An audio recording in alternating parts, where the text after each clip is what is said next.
Imhotep de Memphis, le premier savant polyvalent de l'histoire universelle. Alors professeur, quel était précisément le statut social du savant et du sage en Égypte pharaonique? L'Égypte pharaonique est une civilisation de la vallée du Nil, c'est-à-dire une civilisation qui s'inscrit dans un contexte africain. C'est-à-dire que pour bien comprendre l'éclosion du génie pharaonique, il faut partir de la région des Grands Lacs africains. À partir de 200 000, l'homme moderne, l'homme anatomiquement moderne apparaît en Afrique, dans la région des Grands Lacs, à l'exclusion de toutes les autres régions du monde. Cet homme va amorcer un processus migratoire qui va le conduire des montagnes de la Lune jusqu'à la vallée nubienne et égyptienne du Nil. Donc, c'est ce continuum qui est à l'origine de la sédimentation du génie humain. Comme je le dis souvent, depuis le Paléolithique supérieur, l'homme africain avait déjà amorcé le processus d'acquisition de toutes les connaissances dans le domaine de l'astronomie, dans le domaine de l'architecture, dans le domaine de l'ingénierie même. Dans tous les domaines, l'Afrique est le berceau des sciences. À partir de là, l'Égypte pharaonique a hérité de cette science précoce et millénaire. Et c'est en Égypte que pour la première fois, sur le pourtour de la Méditerranée, on a octroyé un statut aux savants. D'abord, les savants avaient des bibliothèques. Donc, le mot pour dire même bibliothèque en Égypte pharaonique, ça dit père médiate, la maison du livre. C'est la première fois qu'on parle de bibliothèque dans l'histoire. Il n'y a pas de mot équivalent à Sumer ou à Babylone. Et de la même façon, le savant était pris en charge par l'État. Et ce, depuis les premières dynasties, notamment la dynastie des Chemchour, des suivants d'Horus, qui a commencé en 3750 avant notre ère. Narmer n'a fait que parachever le processus de l'unification de la Haute et de la Basse Égypte. Donc à partir de 3300, Narmer va donc unifier la Haute et la Basse Égypte, c'est-à-dire les 42 nomes qui structurent administrativement le territoire de l'Égypte ancienne. Et Narmer était soucieux du bien-être des savants. Les savants bénéficiaient donc d'une rente. C'est pour la première fois, il y avait un système de mécénat, avant la lettre, qui permettait de mettre socialement à l'abri du besoin tous les savants et tous les sages qui œuvraient pour le développement de la civilisation de l'Égypte pharaonique. Donc, si je puis me résumer, le statut social du savant et du sage était un phénomène absolument lié au développement de la vie intellectuelle dans la vallée égypto-nubienne du Nil. Et les Grecs étaient vraiment étonnés. Eux qui avaient des difficultés même pour faire des conférences et faire connaître leur science. Ce fut le cas de Thalès, de Milet, ce fut le cas de Pythagore et de Samos, ce fut le cas d'Anaxagore de Glazomène et aussi de Platon d'Athènes et de tous les autres qui se disaient, mais si nous, on avait ne serait-ce que le privilège de faire nos recherches sous la protection des États-cités et de la Grèce, eh bien, on serait aussi avancé peut-être que les sages et les savants de l'Égypte ancienne qui ont toujours été pour les Grecs au demeurant des modèles et des maîtres. Parce que la plupart de ces savants grecs étaient des néophytes qui ont découvert leurs connaissances scientifiques au contact du génie des sages et de l'ancienne Égypte. Alors professeur, quelle était la conception de la science dans l'Afrique ancienne en général et en Égypte pharaonique en particulier?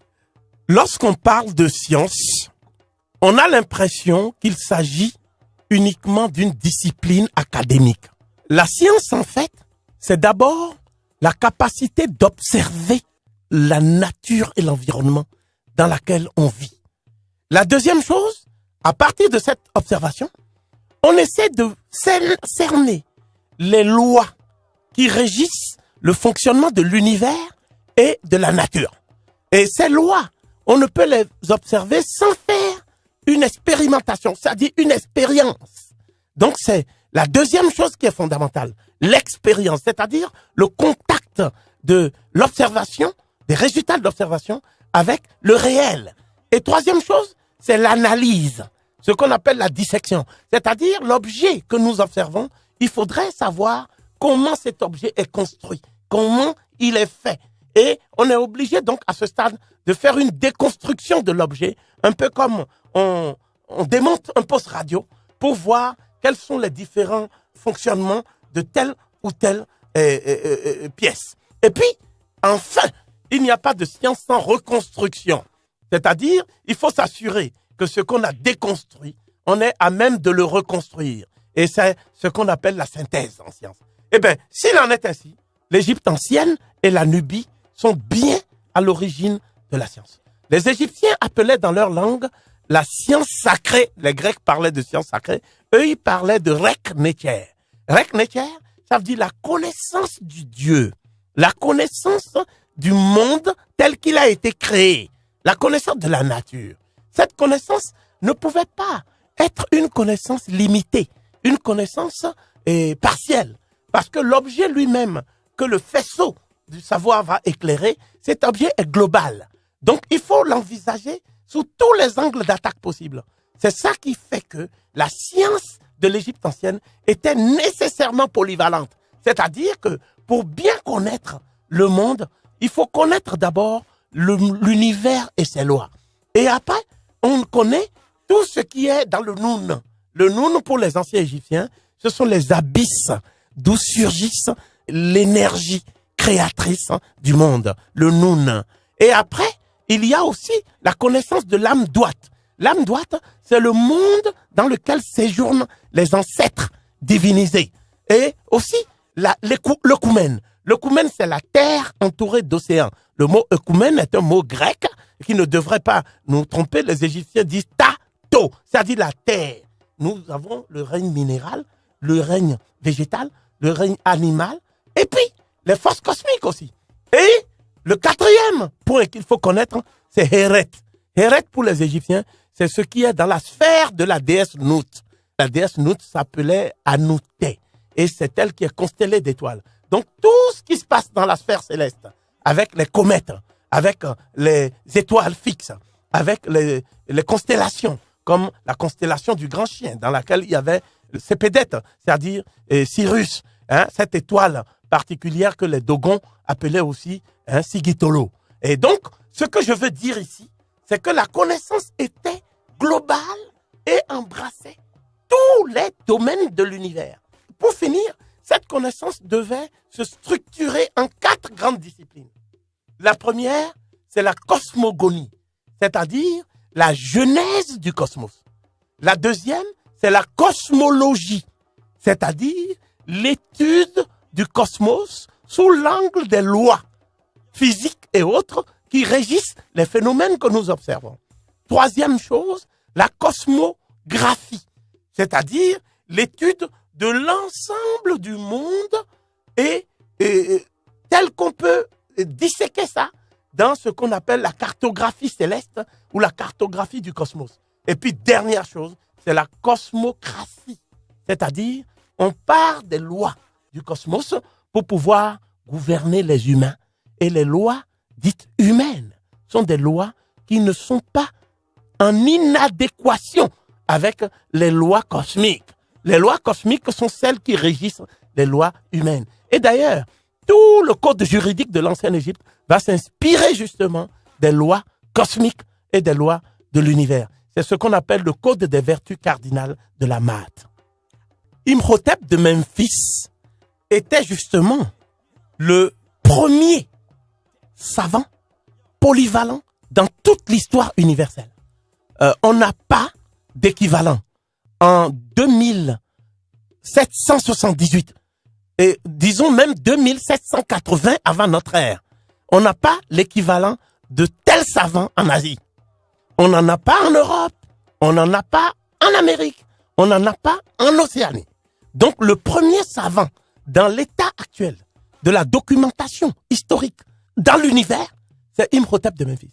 Et Imhotep de Memphis vivait sous la 3e dynastie égyptienne et c'était le pharaon qu'on appelle Djeser Neteriket, c'est ce pharaon qui régnait au moment où Imhotep, et qui est natif de la localité de Mennefer, que nous, les Grecs, ont appelé Memphis, n'est-ce pas? Et c'est Imhotep qui fut à l'origine du génie de la science dans l'Antiquité. Et donc, c'est un savant noir, comme le montre toute l'iconographie. Hein? Imhotep est représenté. C'est un type sénégalais, je dirais. Je dis souvent même que Imhotep, c'était un sérère. Hein, avant la lettre, hein, c'était un sérère. Ce qui va faire plaisir à mes amis sérères. Hein? Donc, cela veut dire que sans Imhotep, il n'y aurait pas eu le processus cumulatif du savoir dans l'Antiquité. Et Imhotep avait 4 cordes à son arc, je vais m'arrêter là. La première, c'est que c'était un architecte de génie. C'est lui qui a bâti la première pyramide de l'histoire universelle. La pyramide à 6 degrés. Il y a 6 degrés, n'est-ce pas, qu'on appelle la pyramide du pharaon Djeser. Les 6 degrés, c'est en fait des marches vers le ciel pour le cas divin du pharaon. Donc le concept architectural, au sens même de Le Corbusier. Comme vous savez, l'architecte français Le Corbusier avait développé ce qu'on appelle le symbole du modular, qui est devenu universel. Eh bien, le symbole de l'escalier fut le premier symbole architectural, c'est-à-dire l'ascension céleste par des marches, n'est-ce pas, et sur une pierre de taille. C'est-à-dire, c'est la première fois qu'on a travaillé aussi la pierre de taille. Parce qu'on parle toujours de la pyramide d'Imhotep, mais on ne parle jamais du géant complexe funéraire de Saqqara qui entoure cette pyramide. Ça, c'est un chef-d'œuvre. Comme l'a dit d'ailleurs l'architecte français Jean-Philippe Lauer, qui était devenu tellement amoureux du génie architectural d'Imhotep qu'il a décidé de s'installer et de mourir en Égypte. Donc voilà ce que cette science apporte à l'humanité. Et à l'origine de cette science, il y a effectivement le génie africain, c'est-à-dire le génie de l'homme noir. C'est tous ces savants dont nous allons vous parler. Nous appelons ça la galaxie des étoiles noires. Merci. Des étoiles circumpolaires, impérissables, qui ont porté le savoir à son niveau le plus élevé. La première question, quelle était la formation intellectuelle et spirituelle d'un savant ou d'un sage en Égypte pharaonique, professeur? Il faut savoir que la science n'est qu'une procédure qui est exigeante. Mais la chose la plus importante, c'est l'initiation. Il n'y a pas de sage et de savant sans initiation. Qu'est-ce que j'appelle l'initiation? En fait, lorsqu'un homme sort du ventre de sa mère, il est sous l'emprise du soleil. Il voit clair parce qu'il sort du ventre de sa mère, du Noun. Il voit donc le soleil. Et le soleil lui sert de point de repère. Et cette première étape de l'initiation, qui connote ce que j'appelle les initiations des néophytes et des enfants royaux, c'est ce qu'on appelle Messoura, c'est-à-dire l'enfantement de Ré. Ré est enfanté. À ce moment-là, entre l'âge de 3 ans et l'âge de la circoncision rituelle, c'est-à-dire l'acquisition de la puberté, le néophyte affronte des obstacles. Donc c'est quoi l'initiation? C'est l'ensemble des épreuves qui permettent dans le cosmos de faire la preuve de sa divinité soi-même. Et ce n'est pas une foi aveugle à laquelle nous devons nous rattacher pour espérer le salut. C'est, au contraire, la capacité de suivre des obstacles et d'éprouver à travers l'échec et à travers le succès ce qu'on appelle les lois de l'univers et de la création. La deuxième phase, c'est lorsque l'être humain perd la vie. C'est-à-dire, il n'est plus animé du souffle et le corps devient inerte. Mais le cas divin s'extrait du corps physique éputrescible pour marquer son ascension aux côtés du bas, qui est donc l'âme volatile, le bas. Et le cas et le bas se mettent en fusion énergétique pour atteindre le hak, c'est-à-dire l'esprit impérissable et lumineux du défunt. Donc, à ce moment-là, ce que nous, on appelle la mort, en fait, c'est une délivrance pour les initiés. C'est-à-dire, c'est l'entrée dans le monde invisible. L'entrée dans le monde invisible. Et lorsqu'on entre dans le monde invisible, à ce moment-là, on voit le monde sous l'angle du divin. On ne voit plus le monde uniquement à partir de la nourriture, à partir de la sexualité, à partir des contingences qui permettent à l'homme de survivre matériellement. On est dans la spiritualité. Et cette spiritualité est également une transcendance. À partir de là maintenant, on va aller à la troisième étape. La troisième étape, c'est ce que les Égyptiens appellent la fusion dans la lumière de Ra. Donc ça s'appelle en fait la résurrection. C'est ça que vous appelez la résurrection, sans savoir de quoi cela retourne. Alors la résurrection, c'est le retour dans la lumière divine. Il est remarquable que l'iconographie chrétienne nous présente souvent les saints avec une auréole. Mais cette auréole, c'est une couronne solaire, c'est Ra en fait. Donc c'est la fusion d'un Ra qui donne la sainteté. Lorsqu'on parle de saint, ça veut dire qu'en fait, on a ressuscité dans la lumière divine de Ra. C'est la troisième étape. Et puis la dernière étape, c'est que celui qui a fusionné dans la lumière divine de Ra et qui est devenu lui-même un éther puissant dans le monde des dieux, ce qu'on appelle l'âme droite, il est devenu un ancêtre divinisé. Eh bien, qu'est-ce qu'il fait? Il donne son cas à un autre être qui va naître. Donc cet autre être qui va naître, il y a donc un processus que nous appelons, faute de mieux, la réincarnation. Donc la réincarnation suppose, dans la langue pharaonique et dans ma langue en Fongbe, n'est-ce pas, la langue que je parle au Bénin, nous disons Djoto. Donc c'est ton ancêtre éponyme dont tu es l'incarnation sur terre. Et ton nom secret, ce que les anciens Égyptiens appellent Ren Shesheta, n'est-ce pas? Parce que tu peux avoir d'autres noms qui sont connus des profanes, mais ton nom secret, c'est le nom de ton ancêtre, fondamentalement, celui dont tu perpétues la lignée sur terre. C'est pour cela que le plus grand bonheur pour un Africain, c'est de donner le nom de sa mère, de son père, de son grand-père à son enfant qui naît pour pouvoir le bénir sur le chemin de la vie. Donc c'est cela qui est à la base de l'initiation des Africains et le livre dans lequel c'est exprimé qui est le livre que on appelle Raounu Peret Mherou dans la langue égyptienne. C'est-à-dire formules efficaces pour la fusion du défunt justifié dans la lumière divine de Ra. Et ce livre, c'est 2000 ans avant Moïse, 3000 ans avant le Christ et plusieurs millénaires avant l'islam, n'est-ce pas? C'est le livre qui est le livre sacré du peuple noir. Toutes les coutumes, tous les rites, tous les cultes que nous voyons chez les Yoruba, chez les Dogons, chez les Sérères, chez les Bambara, dans l'initiation Kouomo, chez les populations Sahara du Tchad, en Éthiopie, etc. Tous ces rites sont concentrés dans ce livre qui est donc le livre sacré du peuple noir. C'est ce livre qu'il convient aussi de faire connaître à l'humanité pour mieux entrevoir la complexité de la formation intellectuelle et spirituelle d'un savant ou d'un sage en Égypte pharaonique. Alors, professeur, à présent, peut-on esquisser brièvement le portrait d'Imhotep de Memphis? Imhotep était natif de Memphis. Nous sommes en 2770 avant notre ère. Et, oui, dans le 3e millénaire. Et Imhotep était en fait né d'une famille de 9 enfants.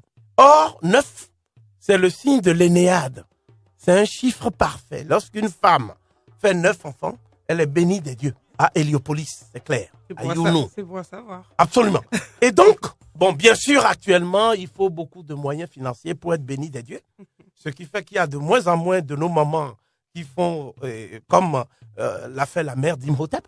Et le père d'Imhotep était lui-même un initié, un prêtre d'Héliopolis, Diounou. Donc, Imhotep est né à Memphis, mais sa formation, il va l'avoir à partir de l'âge de 9 ans, n'est-ce pas?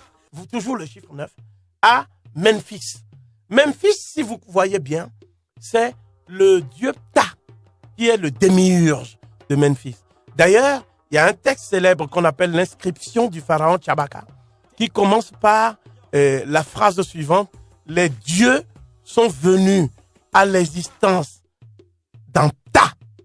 Ptah le grand, c'est-à-dire Ptahur en égyptien, qui siège sur son grand trône.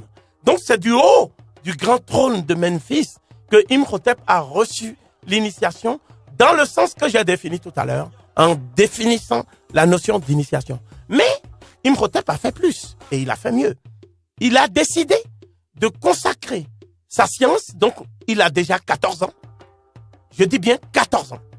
Et il est déjà un grand savant, un sage réputé. Hein? Et vous savez bien que de tels enfants royaux, à un âge précoce, par exemple Akhenaton, à 15 ans, il avait déjà rédigé, après avoir subi l'initiation avec le grand prêtre divin Haï, qui portait la peau de léopard, un peu comme en Afrique du Sud. Et à 15 ans, il avait déjà rédigé l'hymne jubilaire à Aton, n'est-ce pas? Et le grand hymne sera rédigé beaucoup plus tard quand il aura une vingtaine d'années. Donc, c'était des jeunes précoces qui avaient une connaissance complète de l'univers à 14 ans et à 15 ans.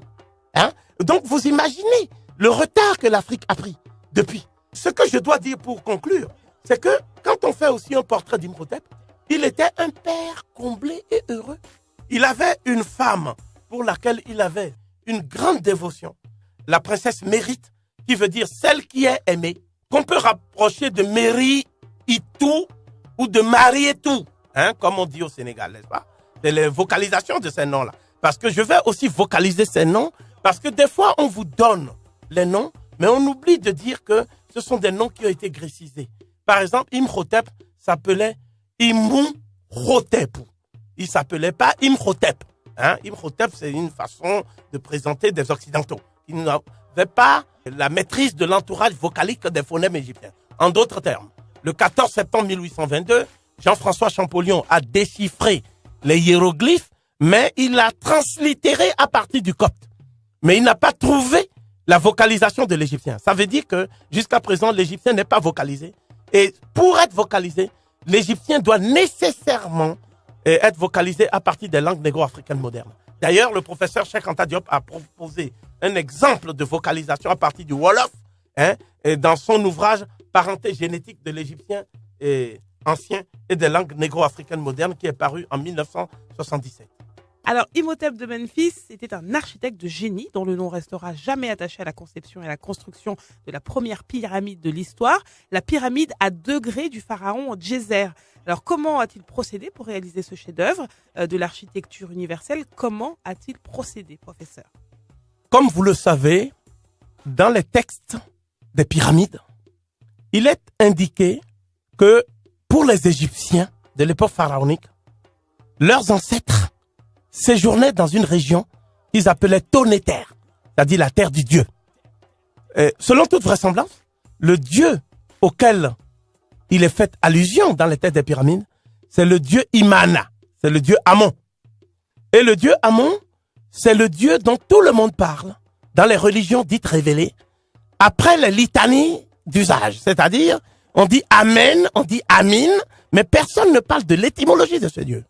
Donc ce Dieu, l'étymologie de son nom, ça veut dire le caché, l'innommable, l'inaccessible, l'intouchable.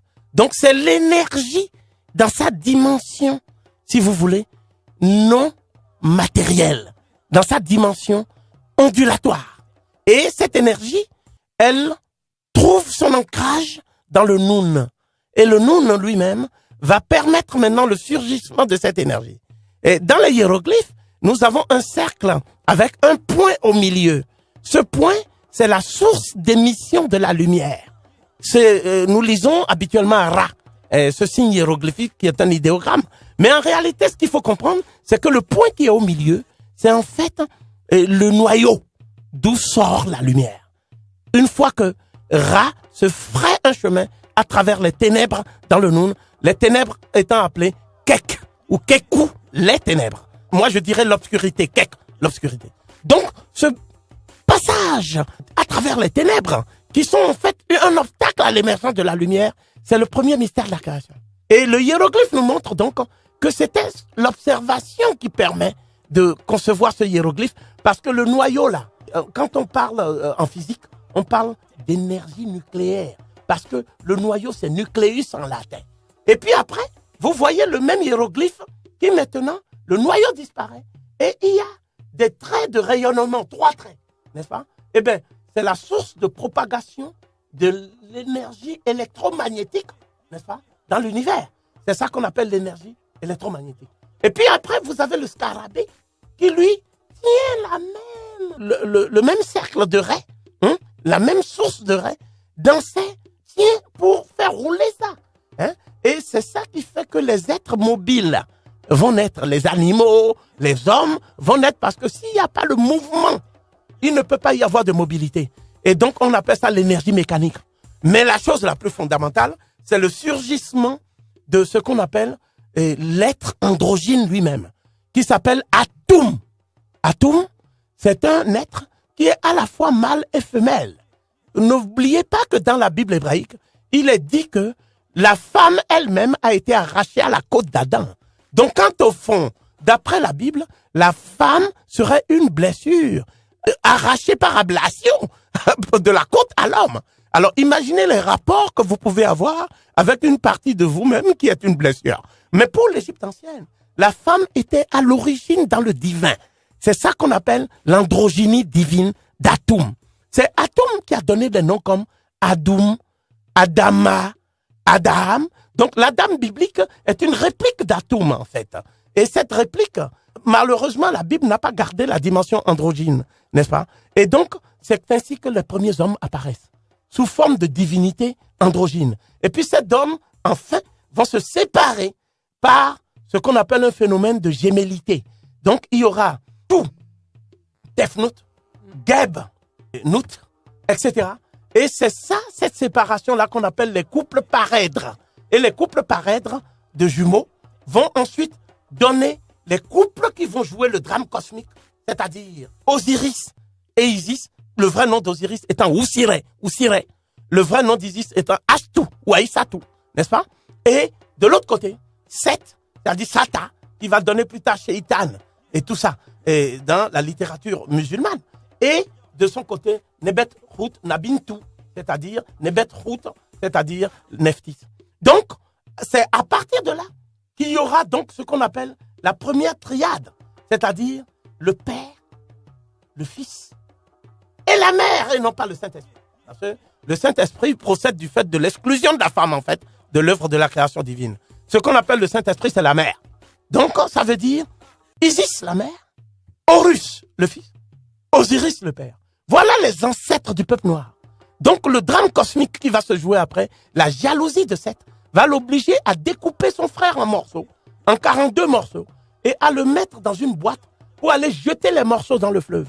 Et vous savez bien que le fleuve Nil va engloutir la partie, disons, virile de l'homme, c'est-à-dire d'Osiris, et cette partie virile manquant, eh bien, Anubis, aidé d'Isis et de Nephthys, ne pourra plus faire la momification avec toutes les parties intégrales du corps. C'est ça qui va donner nécessité pour Ra d'intervenir, et Ra va procéder à ce que on va appeler plus tard l'Immaculée Conception, c'est-à-dire la conception par la génisse de Isis, qui va quand même accoucher, bien qu'elle n'ait pas. Donc c'est la semence de son père Ra. La semence de Ra, c'est la même que celle d'Osiris. Parce que dans les textes, il est dit, Ra cohabite en paix dans Osiris, et Osiris, à son tour, est en paix dans Ra. Donc on appelle ça la consubstantialité du Père et du Fils. Mais ce qu'on ne dit jamais, c'est qui est-ce qui donne la semence et la vie? Eh bien, c'est la mère. Et c'est cette mère qu'on essaie de dissimuler derrière la figure nébuleuse de l'Esprit Saint, alors que c'est le culte, donc Isiaque, qui va irradier toute la Méditerranée septentrionale et orientale. Notamment, ce culte va être très fort à Rome. Et à Rome, on va dire même que c'est la Madonna lactans, c'est-à-dire la Madone qui allait le fils Horus. Et cette vierge étant noire, ça va donner la prolifération des vierges noires que nous voyons, Notre-Dame de Rocamadour, Notre-Dame d'Anjoni, Notre-Dame de Częstochowa en Pologne. Après, on va être obligé de faire des falsifications pour dire que ce sont les cierges des bougies qui ont noirci les vierges. Mais non, c'est Isis qui était noire, qui était appelée Aset Kemet Népheret, c'est-à-dire l'épouse noire et belle. Et ce texte sera repris plus tard dans les Cantiques des Cantiques. Je suis noire et belle, ô fille de Jérusalem, sous les tentes de Sénar. Et vous savez bien que le texte de la Vulgate latine disait au début, nigra sum et formosa. Et après, les pères de l'Église vont dire non, il y a antinomie entre la beauté et la négrité. Il faut modifier le texte. Et cela va donc devenir nigra sum sed formosa. C'est-à-dire, je suis noire, mais belle. Hein? Ne faites pas attention à mon teint, c'est le soleil qui m'a brûlé. Alors, comment a-t-il procédé pour réaliser ce chef-d'œuvre de l'architecture universelle, professeur? Je disais donc que dans les textes des pyramides, le dieu Amon, son cas, d'après les anciens Égyptiens, résidait dans une montagne qu'on appelle la cime d'Amon. Et cette montagne, d'après les descriptions des Égyptiens, son sommet était enneigé. Donc, selon toute vraisemblance, il s'agit du Kilimandjaro. Et les anciens Égyptiens, conscients de l'importance des montagnes comme tombe vivante de Dieu, comme architecture de Dieu, comme maison d'éternité du Dieu, ils vont élargir ça aux montagnes de la Lune, qui se trouvent au pied du Rwanda et de la RDC. Et seulement, comme ils sont venus entre deux déserts, l'oasis de Daklé et l'oasis de Kargué, ils vont chercher à poursuivre ces rites d'immortalité en plein désert. C'est à ce moment-là que l'idée va surgir de refaire la cime d'Amon en plein désert. Mais le génie d'Imhotep sera d'utiliser ce qu'on appelle le concept architectural nodal, c'est-à-dire le nœud de ce concept. Le nœud conceptuel, c'est un escalier qui monte vers le ciel, c'est extraordinaire. Et cet escalier aura 6 marches. Et pour construire une pyramide, il faut 4 choses. La première chose, il faut des blocs de pierre en quantité énorme. Donc, le mystère que pose ce problème, c'est qu'on ne peut pas tirer ces blocs de pierre sur des kilomètres comme le simulent les Européens avec des cordes. C'est pas possible. Donc, les anciens Égyptiens avaient des systèmes qui préfigurent ce que nous appelons maintenant et les ascenseurs. Donc, c'était des ascenseurs qui faisaient la traction de pierre qui avait plusieurs tonnes. La pyramide de Khufu du pharaon Khéops, c'était 5 millions de tonnes de pierre. Selon toute vraisemblance, la pyramide de Imhotep a été construite pendant 14 ans. Donc, ce qui suppose déjà qu'il y avait à peu près 400 à 500 personnes sur le chantier en permanence, sans compter les ouvriers. Donc, l'ingénieur en chef, c'était Imhotep lui-même. Mais pour réaliser cette œuvre d'éternité en plein désert, il fallait des connaissances mathématiques. Parce qu'il est impossible de faire une pyramide sans géométrie. Tout ce qu'on appelle les figures géométriques complexes, depuis la quadrature du cercle jusqu'à au triangle parfait dont j'ai parlé tout à l'heure, il fallait maîtriser ça. Il fallait maîtriser aussi l'ingénierie de tractation des volumes. Donc, il fallait pouvoir peser des pierres et les placer à l'endroit qu'il faut. Sinon, ça ne peut pas faire une pyramide, ça ne peut pas tenir. Donc, quand vous regardez à l'intérieur des pyramides, vous voyez de longues allées, un peu comme les allées du métro, hein, pour faire comme ça, creuser sous la terre, de telles allées. Hein, il fallait l'architecture monumentale, il fallait être un génie dans l'ingénierie monumentale. Ensuite, les pyramides sont orientées selon les astres. Ça veut dire que la pyramide de Imhotep était orientée en direction de la constellation d'Orion. Donc, ça veut dire qu'il fallait être un astronome et être au moins un spécialiste de la visée astrale.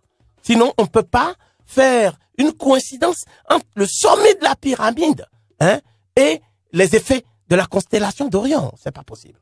Donc, il fallait être enfin, et c'est ça qui est le plus extraordinaire, oui, un spécialiste du management de toutes les spécialisations, depuis le maçon jusqu'à celui qui va hisser les pierres, et ainsi de suite. Donc, il fallait ce que on appelle aujourd'hui une science de l'organisation exceptionnelle. Donc, l'Afrique était également détentrice d'une science qu'elle a perdue aujourd'hui, la science de l'organisation. Et c'est ça qui a fait que l'Afrique a pu, à l'origine, apporter aux autres civilisations un modèle d'organisation sociale, économique politique, juridique, mais surtout scientifique. La maîtrise des sciences et des techniques à l'époque, c'était le noir qui l'avait. Et ceci sur la base de la documentation historique, et on ne nous apportera pas le moindre démenti tiré. Dans quel complexe monumental et architectural la pyramide à degrés a-t-elle été construite? Dites-nous, professeur. Il faut imaginer tout le quartier de la Goutte d'Or et ses prolongements pour voir l'étendue du domaine funéraire de Saqqara. Il y a la pyramide, mais il y a aussi le domaine funéraire, c'est-à-dire cette cité funéraire qui était censée abriter les rites du pharaon. Et parmi les rites, vous voyez, Jacques-Philippe Lauer l'a produit, il y a le pharaon qui est en train de se livrer à ce qu'on appelle des séances d'endurance et de course. C'est le pharaon Djoser. Et on le voit avec un sceptre en train de courir sur des kilomètres et des kilomètres, ce qui fait partie de l'initiation du pharaon. Il devait le faire au moment du jubilé royal où son cas doit être revitalisé chaque fois qu'il atteint un certain nombre d'années de règne. Donc le pharaon, c'est à partir de ça que ces courses vont être découvertes par les Grecs. Et les Grecs vont adorer cette épreuve-là que le pharaon fait, c'est-à-dire l'endurance, la course à pied. Et ils vont installer ça dans le cadre de ce qu'ils appellent les cérémonies d'Olympie. Oui. Ils vont installer ça dans la localité de Marathon. Et ça va devenir le marathon. Donc le pharaon, il faisait le marathon. Donc ce que je veux dire, c'est que les Jeux olympiques ont été découvertes plus tard par le baron de Coubertin, mais c'était une pratique africaine, les Jeux olympiques. Et l'épreuve reine, c'était le marathon dans le jubilé royal du pharaon, comme le fait Djoser. Donc en même temps, et le pharaon devait faire aussi ce qu'on appelle la lutte. La lutte. Et donc les Nubiens, on voit des hommes qui ont 2 mètres 10, qui ont une masse de 150 kilos et qui se déplacent comme des gazelles dans la nature. Et ça, c'est ce qu'on appelle la lutte nubienne, des Nubiens. Et les Sénégalais, étant en fait des descendants des Chilouks, des Kaukau, des Dinka, des Nouers, eh ben, ils ont repris cette lutte qui est aujourd'hui un phénomène au Sénégal. Et d'ailleurs, dans les luttes comme ça que le pharaon Djoser faisait, et devant tout le peuple, avec ses propres sujets, celui qui était vaincu, il ne devait pas humilier le vaincu, mais il devait au contraire l'aider à se relever, n'est-ce pas? Et donc, c'était ça qu'on appelait le combat avec l'idéal chevaleresque de la Mahat. C'est-à-dire, on ne devait pas achever un adversaire à terre, on devait le relever, parce que la réplique qu'il te donne, c'est ça qui te permet de voir la mesure et les limites de ta propre force. Donc, on célébrait aussi bien le vaincu que le vainqueur, parce que le vaincu, c'est celui qui permet au vainqueur de pouvoir mesurer les limites de sa propre force. Et le vainqueur trouvera toujours en face de lui quelqu'un d'autre pour le vaincre. Donc, ça, ce sont des leçons de vie que les Africains développaient. Et vous savez que cette lutte va donner plus tard la lutte gréco-romaine, Oui. et selon le même processus que j'ai indiqué. Donc, le domaine funéraire de Saqqara contenait aussi les lieux où les épouses royales et les adoratrices divines venaient célébrer le pharaon. C'est le lieu de dire que sans les femmes, le royaume d'Égypte n'aurait jamais survécu. C'était les femmes qui étaient les adoratrices. Et la reine mère, c'est-à-dire la mère du pharaon Djoser, celle qu'on appelait effectivement la véritable reine du pays, c'est elle qui était la seule qui pouvait donner la réplique au pharaon et lui faire comprendre que son peuple n'est pas content. Tout remontait à l'oreille de la reine mère. Et c'est la même chose dans le royaume d'Ashanti. Comme vous le savez, l'intronisation royale ne pouvait pas se faire sans la reine mère. Et la reine mère avait donc un grand complexe à l'intérieur du complexe funéraire avec les adoratrices divines, n'est-ce pas, qui l'entouraient. Et quand il y avait des deuils, il y avait donc les pleureuses qui se mettaient ensemble sous les percussions du tam-tam, etc. et qui convoyaient donc le défunt vers sa demeure d'éternité. C'est ça l'Afrique, la grandeur de l'Afrique. Et je terminerai par le mariage. J'ai dit tout à l'heure que les cérémonies se faisaient aussi dans le complexe funéraire. Les mariages coutumiers pharaoniques, qui est la même chose que le mariage coutumier à Caen, que le mariage coutumier Sérère, que le mariage coutumier Casamance. Et il fallait que l'époux et l'épouse, qui sont en fait les deux parties séparées du même être, qui est le jumeau androgyne, retournent à l'unité fusionnelle originelle d'atomes. C'est ça le sens du mariage. Le mariage, pour le définir, ce n'est pas d'aller dans une église pour dire simplement pour le meilleur et pour le pire, jurez-vous de l'accompagner? Oui. Et quelque temps après, on se rend compte qu'en fait, on a dit oui, mais sans savoir pourquoi on a dit oui. En Afrique, ce sont des familles qui se marient. C'est la fusion des familles. Et il n'est pas facile de sacrifier les enfants par égoïsme en disant qu'on a cessé d'aimer, donc c'est la fin de l'amour. Il y a quelque chose qui est au-delà de l'amour dans l'amour. Ce qui est au-delà de l'amour dans l'amour, c'est la reproduction de l'espèce. À la recherche de notre histoire, aux sources du génie africain, la découverte des sages et des savants noirs de l'Égypte pharaonique d'Imhotep à Manéthon avec le professeur Jean-Charles Covy-Gomez. Nous allons commencer avec la première question. Quel est l'apport d'Imhotep de Memphis à l'architecture mondiale, professeur? L'architecture, c'est l'art de partir des formes de la géométrie cosmique pour utiliser des volumes et aboutir à un monument. Un monument. Le monument peut être habité, il peut ne pas être habité. Par exemple, il y a des monuments qui sont là, simplement symboliques, mais d'autres monuments sont habités comme les maisons que nous habitons. Mais derrière une architecture, il faut d'abord une connaissance de l'environnement. Par exemple, il y a un architecte dont nous parlerons qui, en pleine falaise, dans une falaise, a construit le temple de Der el-Bahri, de la reine Hatshepsut, dont le nom signifie la première des nobles dames, la reine Makare Hatshepsut. Donc, si l'architecture est bien cela, ça veut dire que ce qui est important, c'est le concept qui est inspiré des cosmogonies pour bâtir une maison ou pour bâtir un monument. S'il en est ainsi, le premier homme à avoir introduit un concept architectural, archétypal dans cette science, c'est Imhotep. C'est le premier homme. Ce concept, c'est l'ascension divine du pharaon sur un escalier céleste. C'est ça la pyramide à degrés. Voyez? Donc, la pyramide à degrés, c'est ce concept.